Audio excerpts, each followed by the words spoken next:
Uh,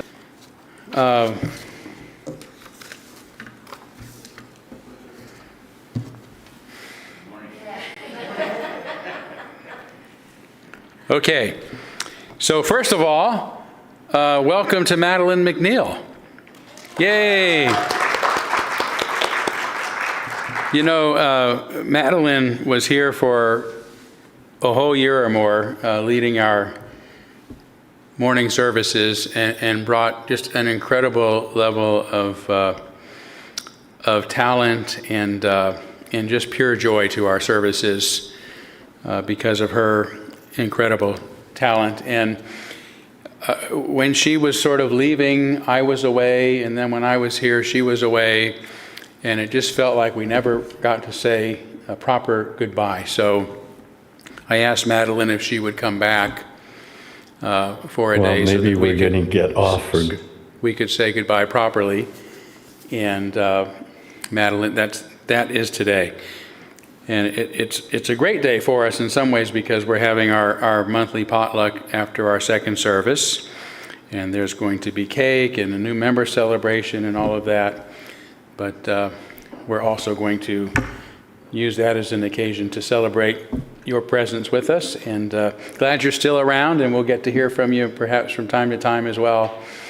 But thanks so much for coming back and giving us one more opportunity to have you lead us in music and get to hear your voice and really extend our gratitude to you for all that you've meant to our church for the past months.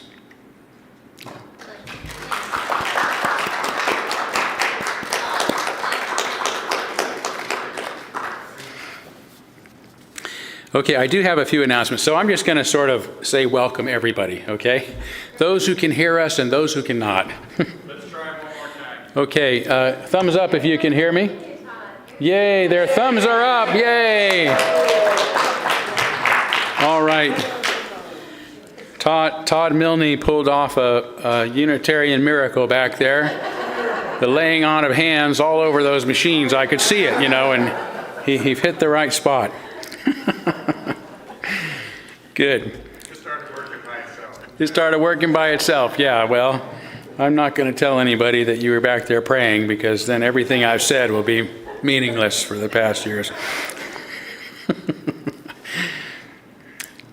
I also want to give a special thanks to our church new social activities team, which consists of Lonnie Prell, Michelle Atwood, and Lynn Diddens, for actually getting our potluck going, and it's just one of the things they've been doing. But really, we won't have the potluck after this service. I don't know if the cake that you guys made for that service, it's kind of a new member. It's not here. It'll be here later. Well, we'll take pictures of it. It's an amazing cake. It's just sort of, we're going to welcome some of our newer members during our services today.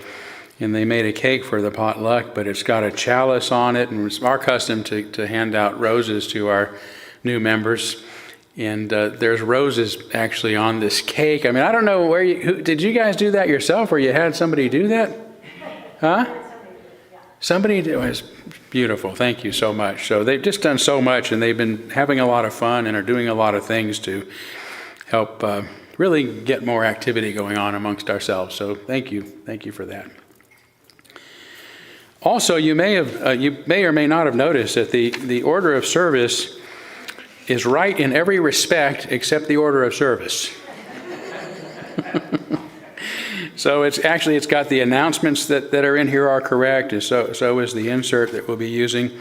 But the information about today's service is actually last week's service. And it looks like, I don't know. Most of the stuff on the front is right with a misspelling of Tom Moser's name or something. But anyway, so just ignore the order of service today. What shows up on the screen will be correct. We apologize for that. I know one of our key staff members was out ill most of last week, so that might have had something to do with it. But anyway, we shall muster on. But just wanted you to know that. And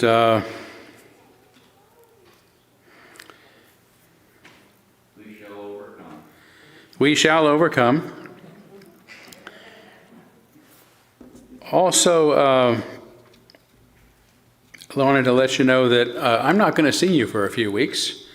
I'll be taking my usual February sabbatical throughout February, so I won't be here for services then. But then next week is our annual Requiem service, and that'll be lay-led, so I won't be here for that. And then the first week of March is our annual Partner Church Sunday. I won't be participating in that either. So I'm going to be out of the pulpit for 6 weeks. I'd like to say I'm going to miss you, but no, I will miss you. But I also, that's I think, be the longest stretch I've been out of the pulpit in 14 years. So I'm looking forward to that. But please keep coming. There's going to be some wonderful services, and our team that arranges special guests have really come up with some really special guests for you that I know you'll get a lot out of. So not only come, but support them in their effort to continue to have quality services even in my absence. So I think that's it. I feel like we need to go ahead and move forward with the service so that we can catch up for a little bit of lost time. So that's all I'm going to say for now. If it's okay, we'll skip greeting one another as well, and we'll move right into our chalice lighting. An important part of the start of any of our services, so we certainly don't want to exclude that. The chalice, as you hear me say each Sunday, is the symbol of our unity and our solidarity, of our openness and our inclusion, of our community and our individual uniqueness. May this small flame be our offering of warmth to those who are cold and alone, and a light to those in darkness. May it be a flame that ignites justice in our world and a beacon of hope to those in need, and may it reflect at least a spark of truth wherever truth has been lost, and cast a healthy shadow of doubt wherever it's been found.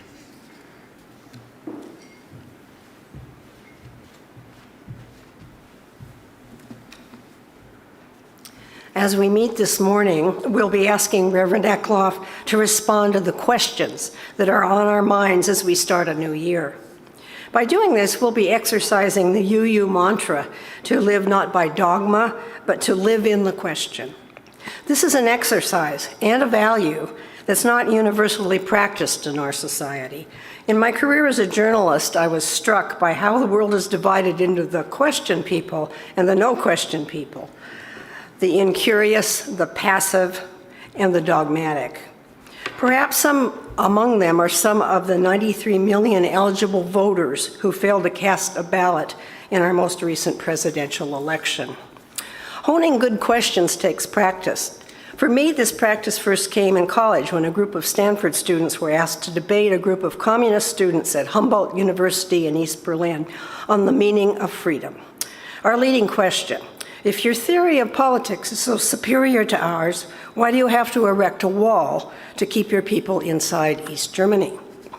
When I worked 2 years later in Congress, my first assignment was to question Black Mississippi sharecroppers about their terrifying experiences of being threatened when they tried to vote. This was in preparation for hearings on the 1965 Voting Rights Act, which passed that year after the sharecroppers testified.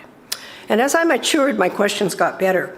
For instance, the premise for my work investigating Hanford's radiation releases was initially based on the question: why, in the mid-1980s, were documents related to Hanford's history of radiation contamination while making plutonium for nuclear bombs still classified over 40 years after those bombs were used at the end of World War II?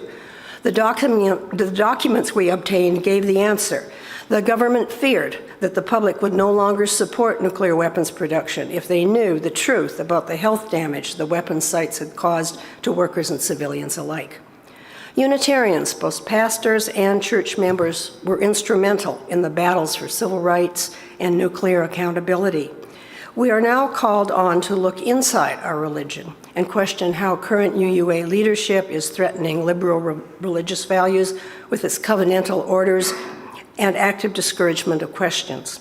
As Mark Twain wrote, "Loyalty to petrified opinion never yet broke a chain or freed a human soul." Our questions continue.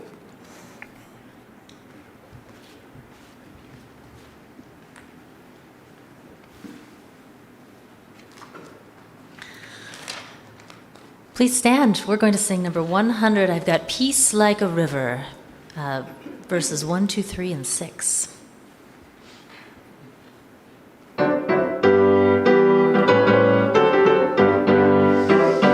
I've got peace like a river. I've got peace like a river. I've got peace like a river in my soul. I've got peace like a river. I've got peace like a river. I've got peace like a river in my soul. I've got joy like a fountain. I've got joy like a fountain. I've got joy like a fountain in my soul. I've got joy like a fountain. I've got joy like a fountain. I've got joy like a fountain in my soul. I've got love like an ocean. I've got love like an ocean. I've got love like an ocean in my soul. I've got love like an ocean. I've got love like an ocean. I've got love like an ocean in my soul. I've got strength like a mountain. I've got strength like a mountain. I've got strength like a mountain in my soul. I've got strength like a mountain. I've got strength like a mountain. I've got strength like a mountain in my soul.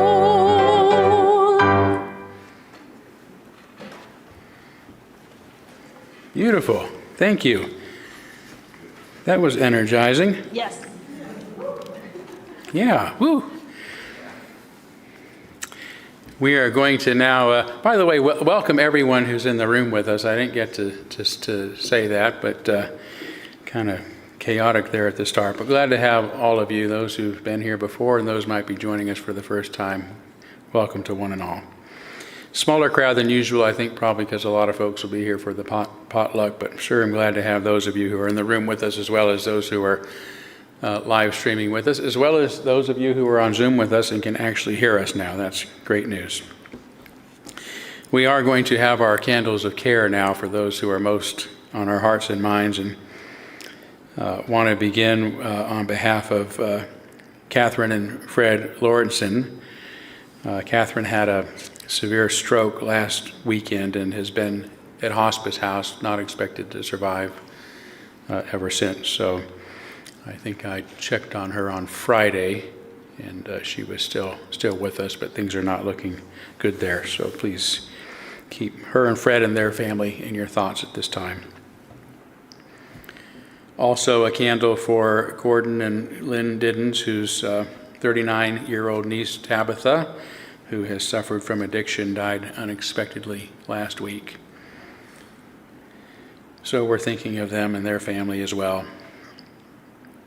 And as we have been for some time now, lighting a candle on behalf of the people of Ukraine and Russia and that region of the world, and now on behalf of the people in Israel and the Palestinian people and other countries in that region of the world being impacted by the violence there, as well as a candle for the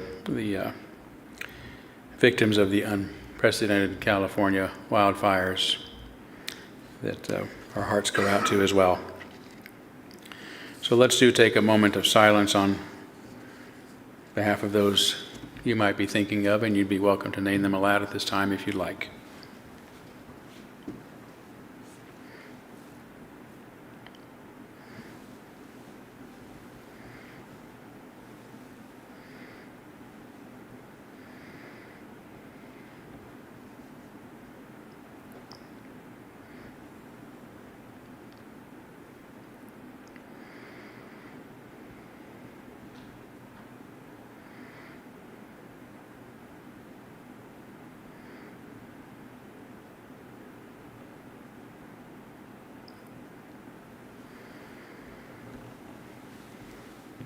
Those named aloud and those embraced in our silence, and all those who are suffering in our world at this hour, we hold in our community with compassion.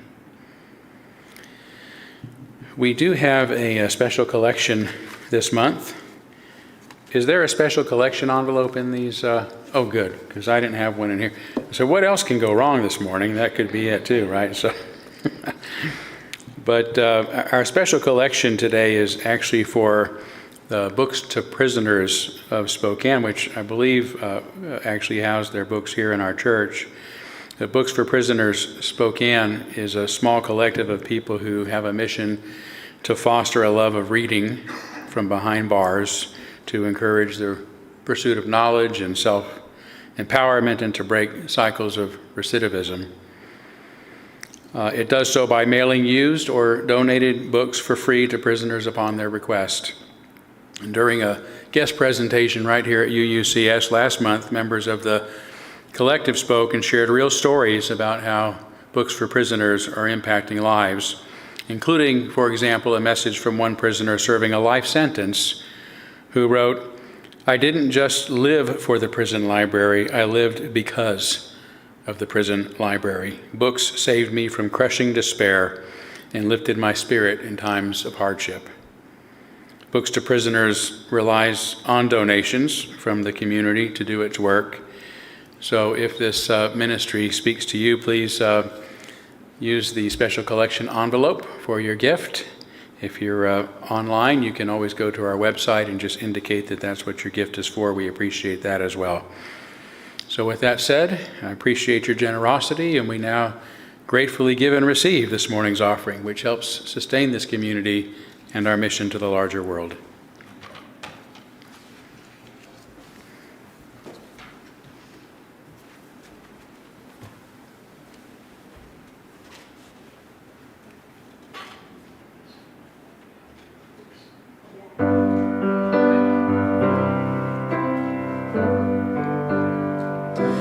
Oh, the Yellowstone, oh, the buffalo free, oh, my brother the wolf, my lover the moon, oh, the little one, oh, the joy that I feel, oh, the love in my heart, a wilderness song.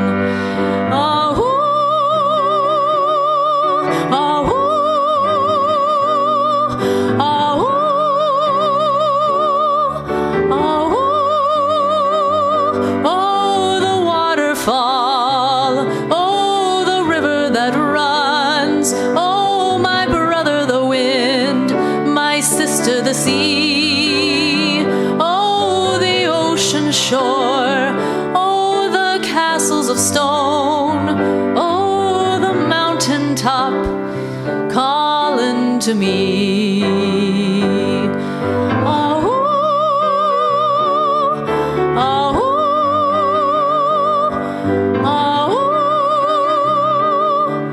oh, oh, returning.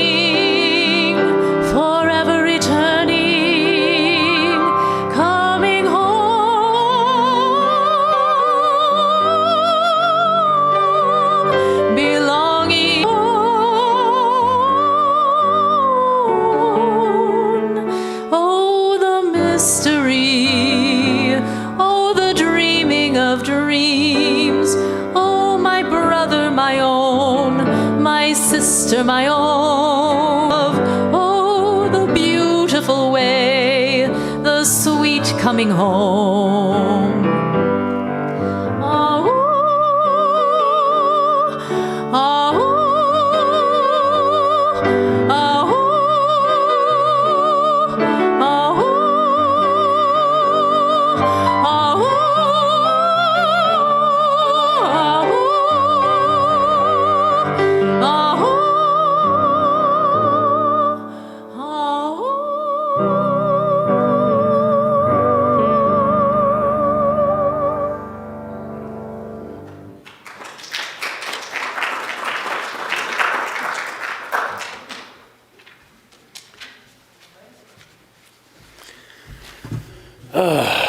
My God, that's now the third time I've heard you sing that song.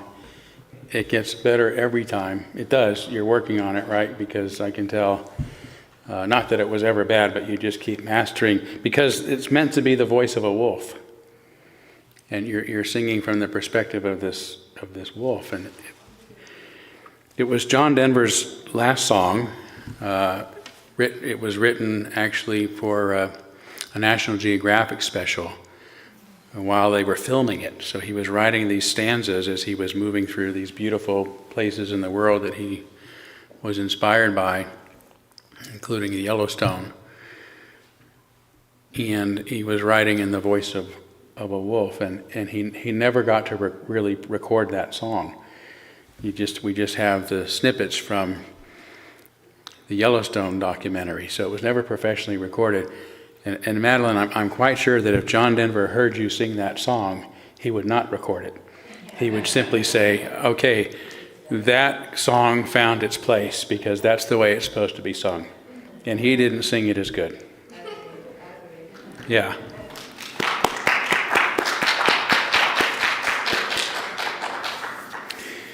So we are going to have our new member welcoming ceremony now. And I'm going to ask, Michelle, if you would bring the roses forward, that would be wonderful. I don't think we have any of our new members in person for this service, so why don't we just come up here and share a microphone.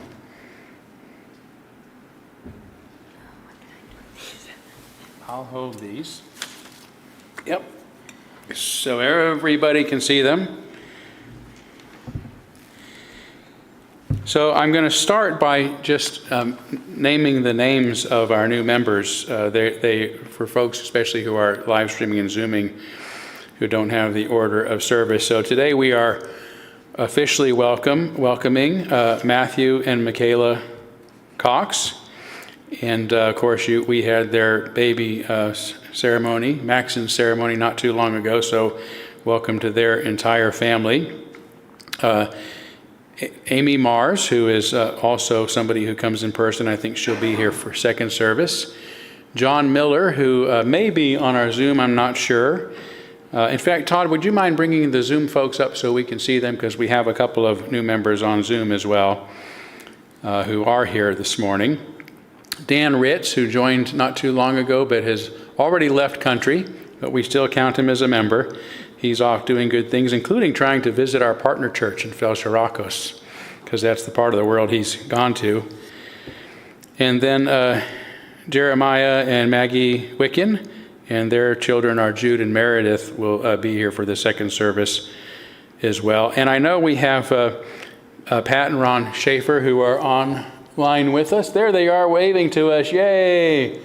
There we go. Good to see you guys. Thank you so much. We're so honored to have you as part of our community as well, and good to see you regularly on our Zoom meetings each day as well. So we have members from all over the countries, as I like to say these days, including folks in the U.S. and Canada, from east to west, and even a few people from farther overseas. So I'm going to scoot over just a little bit and begin the formal ceremony with some words from our membership leader. Good morning. We are honored that you have chosen to become members of our church, having found a connection with Unitarian Universalism and expressed your commitment to this community. Membership at the Unitarian Universalist Church of Spokane is both a privilege and a responsibility. It's a place we hope you will feel safe to explore your own path, yet feel a sense of belonging and support. We look forward to our work together in fulfilling the mission of our church and to the many gifts and support you bring to us. Great. Thank you. And I should have also mentioned John Miller, who is not on our list this morning or here with us, but he's also a Zoom attendee who lives on the other side of the country, Florida, I think. John's an old friend of mine, so we're happy to have him as well. But all of you who are new members have signed our membership book, or you have done so by proxy by having one of us sign for you. And we now want to symbolize our embrace of you by giving you a rose, which symbolizes our hope that you will fully bloom in your new community. And for Ron and Pat, for those who can't be here to take a rose with them, we will leave it in the vase for our members to see throughout our services today as a symbol of your presence with us. As members, you've embraced this church as both a gift and a commitment, and we hope that it will allow you to grow stronger and stronger day by day, year by year, as we join with you together in creating a nourishing liberal religious community, as we say at the start of our service each Sunday. So I'm going to close the service by inviting our members to find a gray hymnal, and if you will open to number 442, we will read this as a way of welcoming our new members as a church community.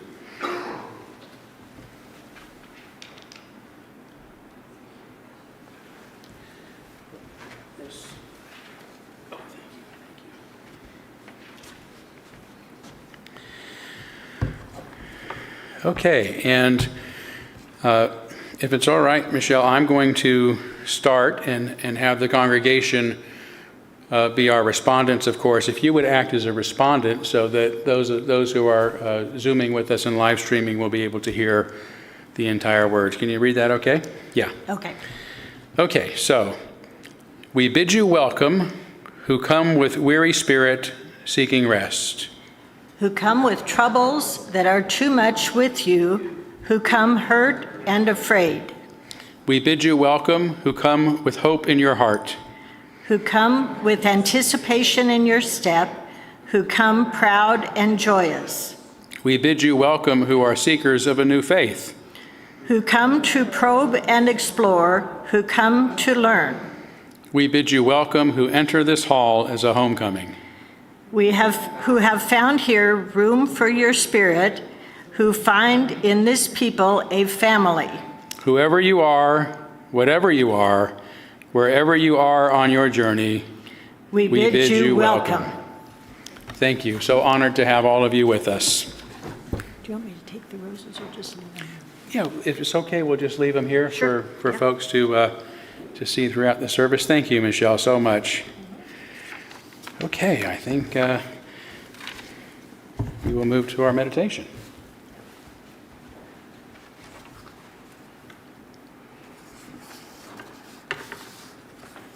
As we enter into meditation, I invite you to get comfortable, breathe deeply, and consider these words from President Barack Obama. Change will not come if we wait for some other person or some other time. We are the ones that we've been waiting for. We are the change that we seek.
I'm going to sing Country Roads by John Denver.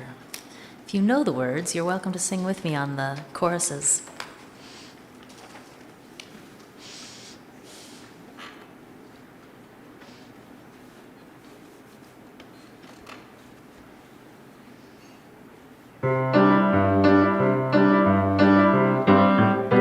Almost heaven, West Virginia.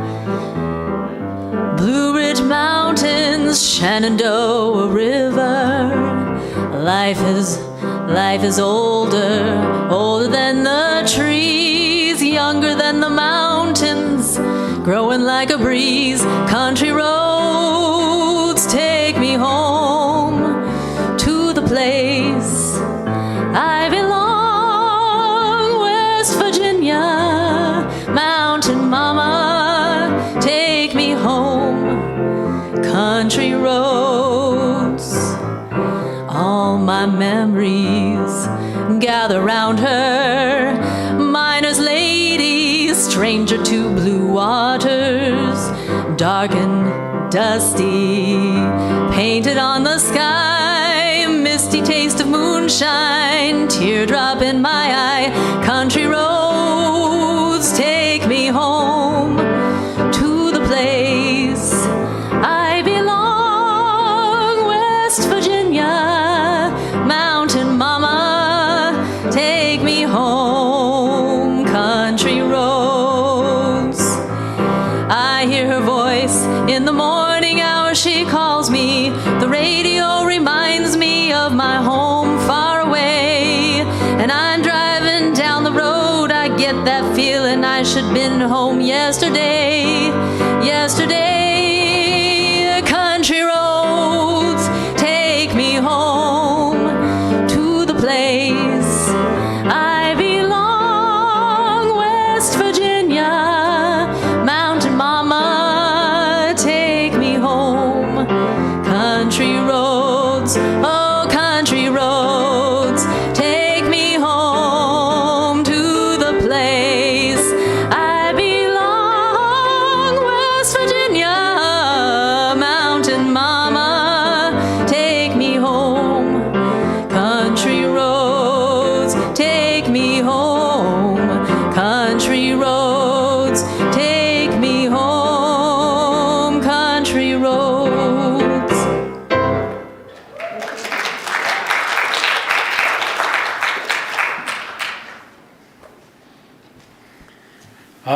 Again, John Denver would be proud. And you took ownership of that song too. Beautiful. Thank you. That song is perhaps his most beloved song around the world. When I went to Transylvania many years ago, those people break out in a song like they're living in a musical. I mean, it's crazy how they'll sing and dance at the drop of a hat. But most of them don't speak English, so there was that language barrier. But it was, to my surprise, amidst all of their singing, they broke into Country Roads. And people know that song world round, and they know what it means, and they love it. So, yeah, so this is a little different than usual, because rather than having a prepared sermon, I do, as Karen mentioned earlier, like to take questions and respond to questions, about things I've spoken of, maybe that you're wondering about, or things I haven't spoken of that you might be wondering about.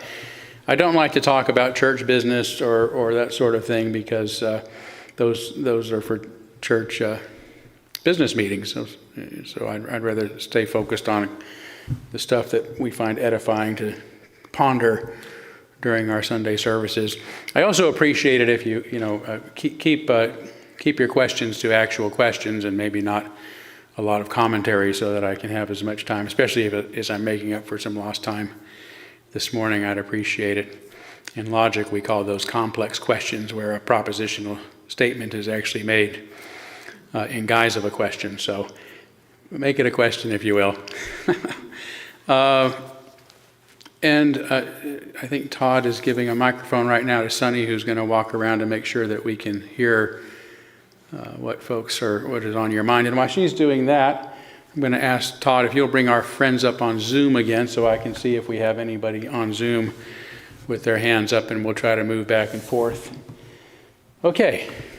All right. So let's see. We've got one up front here, Sonny, and then Dick, and then we'll keep our eyes about. So, right. Let's use the microphone so that folks can hear you. Did you all hear how the dentist did such a galloping good job on that piano? It could take me home. We were galloping with that. was really, really timed well. Gorgeous, gorgeous. Yes. The song was gorgeous. But Jackie has to be careful about playing like that because Jackie strained their back last week and was injured. I'm kidding you. I'm kidding you, actually. But it's amazing. I know to watch Jackie play. I mean, it's just incredible. Yeah, you are a wonderful pianist, and it is a pleasure not only to hear you but to watch you enjoy the piano and enjoy playing. So thank you for that. Dick Steele had his hand up here. Yeah, can you hear me? Yes. Okay. So as we, look to the future, and some of your previous sermons have been on this topic, technology is changing the way that society operates. We had an object lesson this morning on some of the glitches that can occur when there are technological difficulties. My question is, what do you see as both the upsides and the downsides of some of these new aspects of the introduction of technology into community building, things like Zoom meetings, distance meetings like this, the introduction of algorithms into the pushing out of content, the development of AI in shaping what content is and so on, upsides and downsides. Yes, well, I am a tech enthusiast, so I probably more on the upsides than the downsides. But I agree with Peter Diamandis, an entrepreneur and futurist, who says that things technology has a habit of digitizing and then dematerializing, demonetizing, and democratizing. That seems to be the process. So, in technological evolution, and we're seeing that happen now with communications. Communications has not only been digitized, and now it's dematerializing, so that we're not as bound as we once were to be with each other in person to communicate. And a lot of people who sort of have these sentiments of, oh, I wish that we had the good old days when we met in person. They used to say the same thing about the telephone, I think, about how that was going to break our relationships. To me, one of the real upsides of where we're at right now with communications technology is that it really has created a one-world community. And it is now, by digitizing space, if nothing else, allows us to connect with people from all over the world. And in fact, with the voice translations now, even language is no longer going to have much impact. So we can have friendships and relationships and connections and community all with people all over the world. And I've seen that just in these past 5 years. I have a lot of friends around the world, some of whom I've never met in person, and I feel as deeply connected to them as I do anybody else. In fact, when we do meet in person, those I have, we give each other a hug and then we sit down and look at each other's faces and talk. So having that experience on Zoom to me is an incredible gift.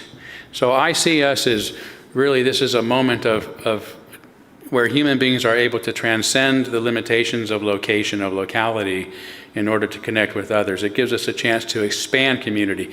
It also gives us a chance to have a larger voice, because in democratizing communications in particular, all of us get to be a broadcaster, if you will. All of us have a chance to be a writer. All of us have a chance to express ourselves on a larger scale.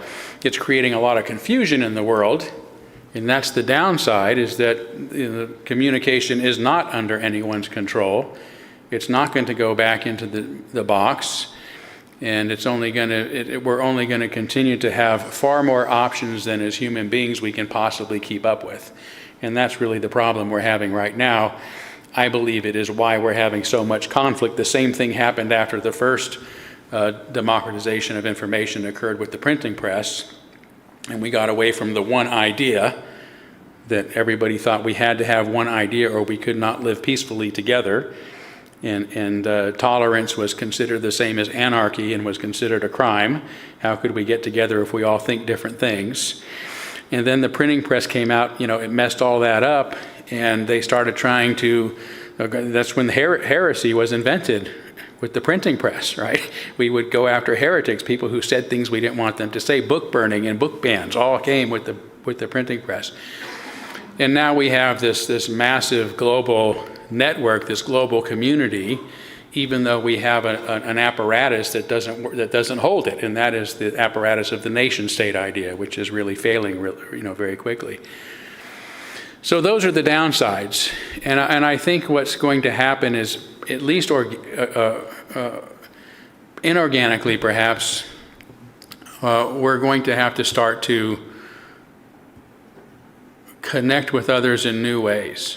And I heard somebody say many years ago, 2018, 2019, that the age of the nation state really ended. It was a very short age. I mean, we didn't have nations but for 150 years, something like that.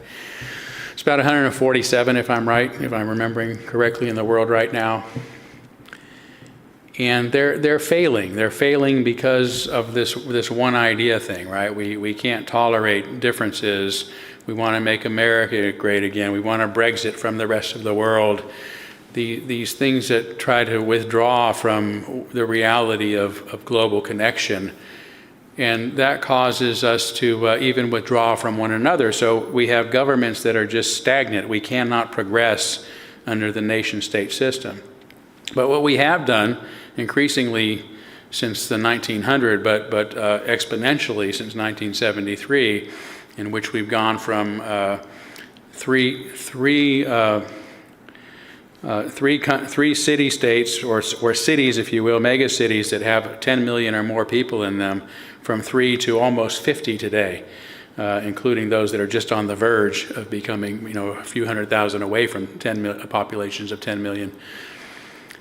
And those are really the big economies. Those are the power centers.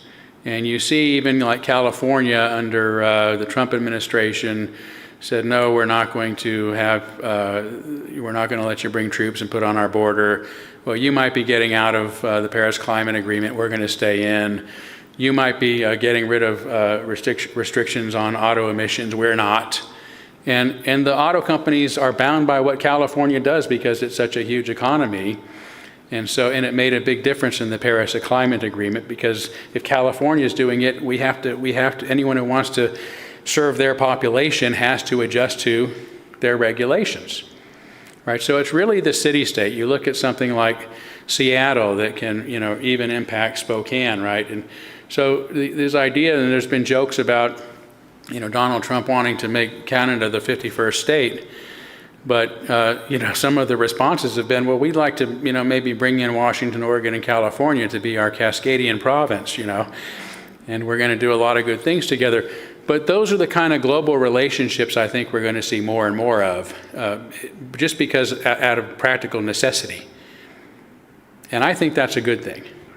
I think the more we can find new ways to actually be productive as human beings and advance together, are going to make a difference. But we have to get away from the old mindset of the nation state, which doesn't make sense in a global world, including the connections that technology has brought. So it feels chaotic right now. People are scared. They're trying to withdraw. There's a lot of stagnation. But I think that's really an impact of a new reality. And the sooner we embrace that reality and find new ways of connecting and advancing, disregarding some of those old ways that are failing us, we're going to be better off. That's a long answer to your question, but okay. Let's see. We have Lonnie's hand up back here, if you don't mind, Sonny. Thank you. I don't see any hands up on Zoom right now, so. Questions? Yeah, just hold it up a little closer to your mouth. Sorry. I have two questions. One is, how would you describe fellowship? And what do you think is the difference, or is there a difference between fellowship and community? And the other question is regarding social media and a lot of the disinformation. How do we reconcile that? I mean, it's important to have the social media, but I don't think I would make a distinction between fellowship and community myself. I think fellowship and community are part of different words for the same sort of process. It is something. It is in regards to something we do to try to connect to one another. They're bringing the world together. Sometimes we connect through media, right? It's not. We don't even necessarily talk to each other or music or whatever. We connect that way, right? There's sort of this commonality, and we could talk about those things with almost anybody because they will have heard of them. So, I as a species, we still need. We need to be able to embrace the world, right? I mean, there was when I was growing up. I'm 60 now, so this tells you a little bit. But our community was our neighborhood, and those were the people we were related to. We didn't have mass communications. It cost a lot to use the phone long distance, which meant the next county over. So it was the people in our schools, it was the people in our neighborhoods that we related to. And sometimes, the same sort of threat that people feel from ideas that are more distant these days, or ways that are more distant, they might have felt from just the people up on the next block, people up at the next school. You're not from my neighborhood, you're not at my school, that same kind of hostility. So we don't do that as much anymore, right, in our neighborhoods. A lot of us don't know our neighbor. I don't know a lot of my neighbors in my neighborhood. Maybe those that are just like right on the four corners across from me, at best. Because we have air conditioning and we have cars and we're mobile. But we have those same connections with the people maybe where we work, or the schools we go to, or the people we drive to see. So we're still making those human connections, but you'll notice for a long time it's been getting farther and farther apart because we've been able to connect with people. And we are all very limited in the number of those really interpersonal relationships we can have. Right? I mean, having been the minister of a small congregation and the minister of a large congregation, there's a very big difference in how I relate to people. Because in a smaller congregation, you get to know everybody. In a larger congregation, you can't really know everybody that well. So just it's the same with us as individuals. So I think fellowship and community is very important, but I do think that, as much as we have evolved to need that our mirror neurons need to be able to engage in order to be fully human with the emotional and the mental contact with others, the physical contact. I also think that fellowship can be something that is wider, like all of my friends I see on Zoom over here. I think most of whom I have met in person at this point, if not certainly spoken to on Zoom in personal conversations. So, and I love all of them. So, the second question was about the social media and the misinformation. I would begin by saying that we have always had misinformation and disinformation, and we have always believed in BS. Human beings, unfortunately, are not very smart. Despite all of our technological advances, we still can be very primitive thinkers, and we tend to gravitate towards the information. Right? Information is not concerned with truth. Information is just data points that make connections between things, whether they are true or not. And most of the time, we are more comfortable with whatever information feels good, is satisfying, than truth. In fact, sometimes we oppose truth because it doesn't feel good. The truth hurts, remember that saying? So we've always had this problem. I think to be a healthy human being, we need to learn how to think, not what to think. And in order to have integrity with ourselves, we need to learn more about what it means to be a good thinker, rather than gravitating towards the things that make us feel good or that we want to believe. And as Karen started off so beautifully this morning's service, we should question. Being on the quest and questioning is part of one of the most important things we can do to be a person of integrity. That means honest with ourselves. And so we should be questioning ourselves. We should be questioning what people are telling us. We should be questioning all the information. And it is too much information to keep up with. So we've got to look at information kind of like we do with our circle of relationships. Do that. It's a silly thing for us to try to figure out all knowledge and all truth. But when we are engaging in the world, bombarded with information, we should practice being good thinkers. How to think, and that means setting aside our biases, figuring out what it is we're actually being asked to accept as true, and what reasons are given that I should accept this as true, and do those reasons actually support what I'm being asked to accept as true? Those are really the 4 questions we should be asking ourselves. Okay. Anything else? Yeah. Okay, we've got one more up here.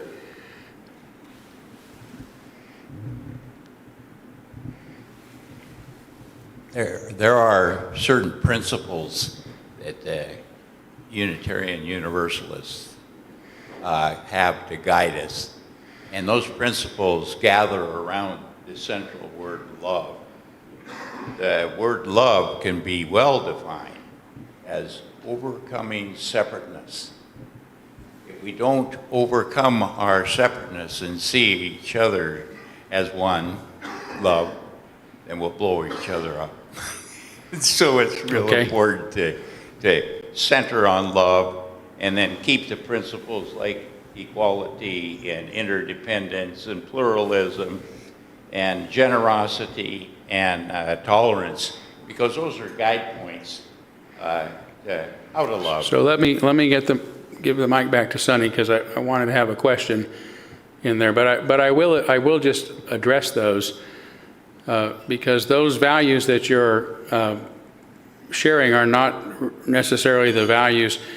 They're valuable, but those are not the principles that many of us would accept as the Unitarian principles that we have gathered around. So, and I mean, love is certainly not something we would poo-poo, but we would express the meaning of that in very different way. So, but yes, we do have principles as Unitarians, as religious liberals, that should guide us in our behavior, and that does go to the decision making. How do we barrel through the plethora of information we're being bombarded with? How do we get through the chaos of the world that we live in today? Not only the chaotic nature of information that's too much to keep up with, the conflicts that are going on, the things that are scaring us, like fires and losing homeowners insurance, and then of course the hostilities around the world, the things that grieve us, the new president that's beginning tomorrow, all of this chaos. We can't control those things, right? Those are the realities that we are in. And we have to be our best selves, just like anybody throughout history or any sort of historical challenges have had to be their best selves under the circumstances. And it is our values that help us through that as religious liberals in particular. I would define them, as you have heard me say often, as a student of the Enlightenment, in which our religion, at least in the West, was born. It was born out of the Renaissance in Eastern Europe, which became the Enlightenment, so same values. But the first one, I would say, sort of a more modern version of Kant's categorical imperative, and that is the inherent worth and dignity of every person. That's the first principle. Now, if you want to call that love, I would accept that as a definition of love, but not everybody's. I'm careful with the word love. I should say what I mean by things, right? So the inherent worth and dignity of every person is the first principle that guides our ethical behavior. And when we ask, well, how do we uphold the inherent worth and dignity of every person? It is by creating a society in which they are free to think and speak for themselves, express themselves, and also to participate in the benefits of our society without prejudice. That also means reason, that people should not only think well, but more importantly, we need to trust that people can think for themselves, that human beings are a rational creature, can be, by nature, and that means that they don't need the government, they don't need a church authority, they don't need anybody telling them, they don't need the population, they don't need the masses telling them what they should think. That is up to you as an individual. That's part of what it means to have dignity, that I respect your right to a free and responsible search for truth and meaning. And then finally would be tolerance. And I'll go into tolerance just a little bit here, because this is something I get a lot of pushback for. By the way, these are common understandings of the Enlightenment values. So I'm not making these up. But oftentimes people say, well, tolerance doesn't seem like a very grand goal. You know, shouldn't we do more? Shouldn't we accept one another? Shouldn't we love one another and embrace our diversity? Well, that's an ideal, and it's great if you can do that, but who has the bandwidth to do that? There's again, almost 8 billion people in the world, from different countries with different cultures and different languages. How can any one of us have the bandwidth to understand and embrace everybody we bump into? So there's an obstacle right there to that way of being in the world. Tolerance is a very low bar. What it essentially means is live and let live. It means if you think differently from me, if your reason has led you to different conclusions than mine has led me to, I don't get to hurt you. I don't get to discriminate against you. I don't get to remove you from my neighborhood or from my school or from my workplace. Live and let live. Dr. King once said, for example, and I must paraphrase here because I can't remember the exact quote, but he said, I cannot pass a law to make a man love me, but I can pass a law to keep him from lynching me, and that's pretty important too. So when we talk about tolerance, we're talking about creating a society that has regulations and rules and laws that protect us from being discriminated against or harmed because of our differences. And what that does is create the space that we need to love and accept one another by relating to one another. And just the example I'll close with is when I was a kid growing up, a little kid, I was 5 years old in 1969, and we moved into this neighborhood that was very mixed. And when I say mixed, it was, black people, white people, brown people, Samoans, Filipinos, Asian folks. It was really a mixed community.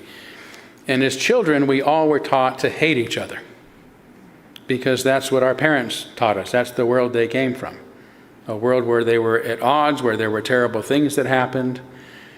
And so it was a frightening world for me to grow up in, especially as a white kid, because the one thing everybody else agreed on was the white people were the worst of the lot, So, and I didn't know anything about this being 5 years old. I didn't know about Dr. King. I didn't know any of that. So it was kind of a shock to experience this hostility.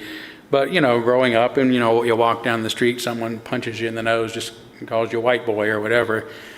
Those sort of things. And it was this kind of weird thing because we were integrated. We lived in an integrated neighborhood because we were poor, right, for one thing. And we went to integrated schools, and we were taught that we weren't supposed to like each other. And so there was this weird thing. We were in community, and we pretended, we had to play together, we had to be together, so we would pretend we didn't like each other, even while we're playing flag football or something.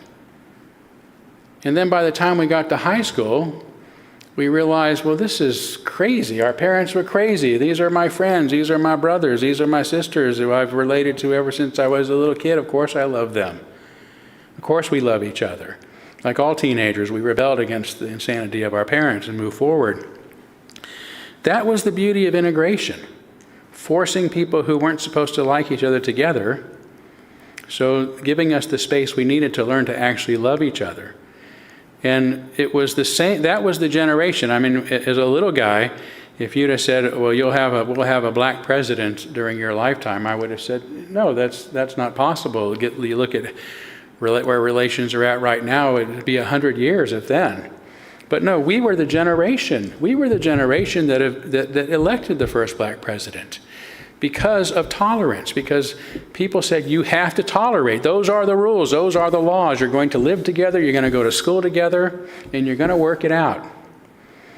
And the love and the acceptance and the understanding and the connection and the fellowship and the communication came after that. So I don't think we should denigrate the idea of tolerance as being insufficient, because it is sufficient to create the space that we need to create the world that we want. So human dignity upheld through systems of reason, freedom, and tolerance, those would be, that's how these days I come to define what liberalism and liberal religion are about. So I thank you. We've gone on a little bit longer, but I wanted to do so because we also started a little bit later. So yeah, we'll have our closing song and then move into some social time together. Please stand. We're going to sing number 311, Let It Be a Dance. And we might just do the first verse. Yeah, let's just do the first verse. We'll keep it short and sweet. It's a cute song.